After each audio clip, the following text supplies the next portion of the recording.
everything's new. But they don't realize that there's nothing new about this. It's been here. It's not new. It's always been here.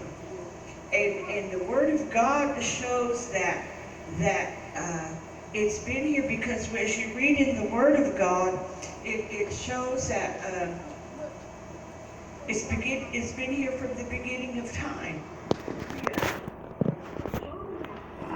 And reading in Joshua, I'm not long-winded. And neither are we.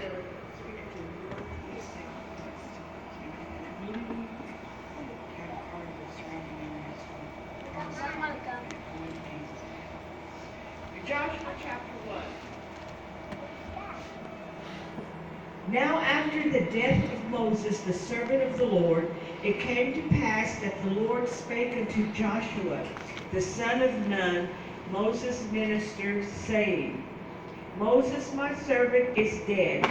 Now therefore arise, go over this Jordan, thou and all this people, unto the land which I do give to them, even unto the children of Israel.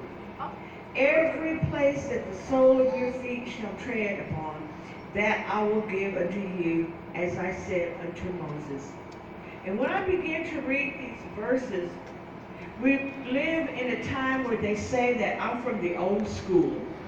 I come from the old ways. That way is sufficient, and that way is a good way. It was for a purpose. Moses' purpose was to bring us the law, and the law that we live by even today. And I look at that because we look at the 10 Commandments that God gave Moses way back then, which was the old ways, the old law. And he gave it to Moses, and we live by that today. That's what our courts go by. Because it says, thou shalt not kill. You can't kill. And that's the old law. That's the old way. But it's sufficient for today in this time. You can't go around killing, and then it says, thou shalt not steal. You get in trouble if you steal it. That was given to Moses in the old ways, the old law. But it's sufficient today. It hasn't changed. We still live by that law. But the thing is that a lot of people does not realize that there's been changes through the prophets. There's been changes through the children of God. There's been changes through the ministers. And it hasn't been a change to change the Word of God, but there's been changes for us that we would be able to serve the Lord a lot better than what we really should be. And we look back then in the old law, he's got a lot of things that you sacrifice. Forgiveness, turtle doves. You ask forgiveness. You sacrifice a lamb, and you go. We don't do that today. That's the old law, and we don't do a lot of the things that the Word speaks about in the law. And the one thing that I come to recognize, back in the old day when I was serving the Lord, a woman could not cut her hair, because that was her glory.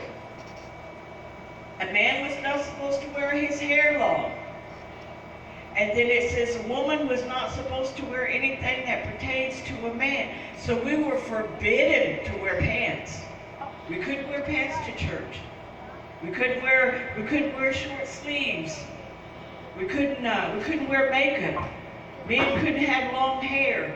Men couldn't come in unless their arms were covered. They couldn't come in short sleeves shirts. These were the things that Moses gave in the law, and you can read it. Genesis is the beginning, Exodus is leaving, and then Leviticus and Numbers, you go through that, and it tells you about the laws that you live by. But as I begin to study the Word of God, I begin to realize that when he says that you're not supposed to wear anything that pertains to a man, he's talking about homosexuality. You can't dress like a man and act like a man, look like a man. God didn't create that. I should not even get on this subject.